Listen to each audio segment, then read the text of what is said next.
Hello guys, welcome to Vyas academy online classes.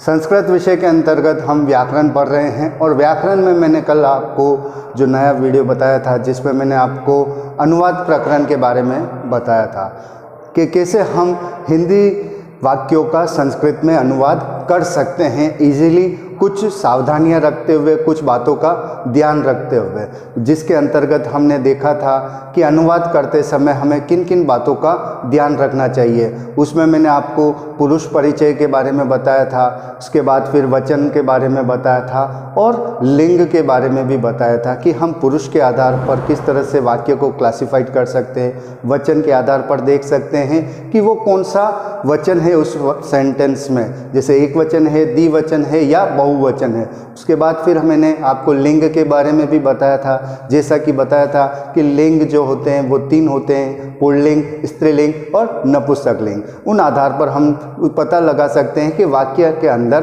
कौन सा लिंग है। उसके बाद आज जो मैं नया टॉपिक स्टार्ट करूंगा वो है अपना लकार।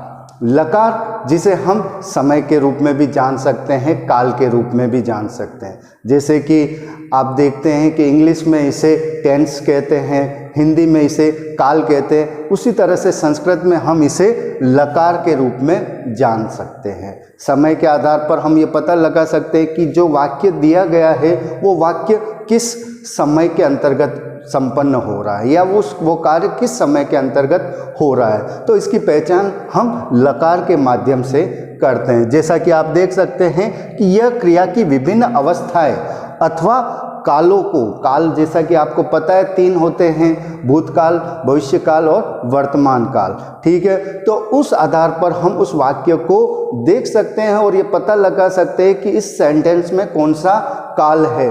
ठीक है, तो उसका बोध कराता है। सामान्यतः लकार 10 होते हैं, लेकिन हमारे 10th तक के कोर्स में 5 प्रमुख लकार दिए गए हैं। हम इन्हीं 5 प्रमुख लकारों के बारे में इस वीडियो में देखेंगे। आप देख सकते हैं, सबसे पहले मैंने लिखा है लट लकार, यानी कि वर्तमान काल। वर्तमान काल यानी कि कोई कार्य रनिंग हो रहा है, चल रहा है, तो उसे हम लट लकार के रूप में जानते हैं, यानी कि वर्तमान काल के रूप में जानते हैं। देख सकते हैं इस लकार में कोई भी कार्य प्रचलित अवस्था में, प्रचलित जैसा कि मैंने अभी आपको बताया कि रनिंग हो रहा है, चल रहा है, तो उस अवस्था में रहता है, तो वहाँ हम लट लकार वर्तमान काल का प्रयोग करते हैं।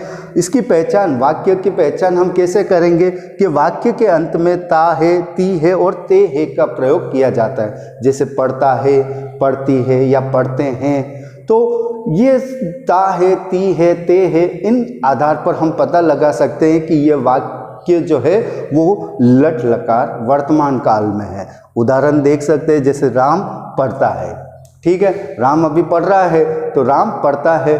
और राम क्या है, पुरुष के अंतर्गत अगर हम देखें तो राम प्रथम पुरुष एक वचन है, तो प्रथम पुरुष एक वचन में रामः पठति। ठीक है, उसके बाद बालक हंसता है, ये भी प्रथम पुरुष एक वचन है, इस आधार पर बालकः हस्ति।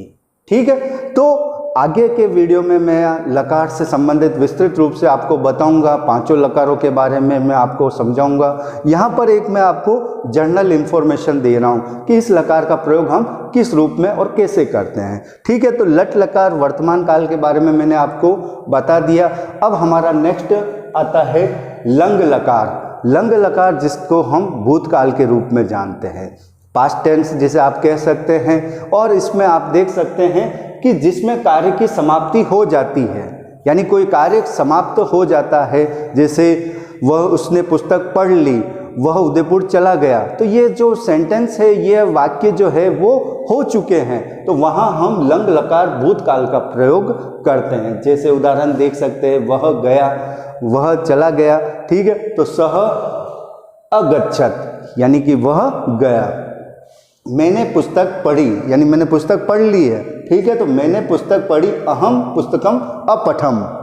तो इस आधार पर, इन वाक्यों के आधार पर हम पता लगा सकते हैं कि यह लंग लकार भूतकाल का सेंटेंस है। उसके बाद 3rd नंबर आप देख सकते हैं लिट लकार। लिट लकार का मीन्स होता है भविष्यत काल।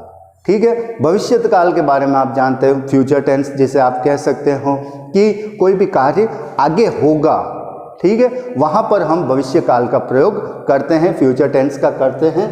देख सकते हैं इस लकार का प्रयोग कार्य के आगे आने वाले समय में किया जाता है, यानी कोई कार्य आगे, जैसे मैं कल उदयपुर जाऊंगा या मैंने अब खाना खाऊंगा, ठीक है। तो इस तरह के जो सेंटेंस होते हैं वहाँ हम लिट लकार भविष्य काल का प्रयोग करते हैं। इस काल के सूचक वर्ण कौन कौन से? गा, गी और गे। मैं पढ़ूंगा, वह पढ़ेगी, वे पढ़ेंगे, इस तरह के सेंटेंस होते हैं, तो वहाँ पर लिट लकार भविष्य काल का प्रयोग किया जाता है। उदाहरण देख सकते हैं, राम आएगा, यानी कि राम आया नहीं अभी तक, वो अब आएगा, तो ये भविष्य काल के बारे में सूचना दे रहा है। तो रामः आगमिष्यति, यानी कि राम आएगा। तो इस तरह से मैंने आपको यहाँ पर लकार परिचय के बारे में बताया। नेक्स्ट वीडियो में मैं आपको लकार के जो 2 और भाग हैं उनके बारे में बताऊँगा। तब तक के लिए धन्यवाद। Thank you very much.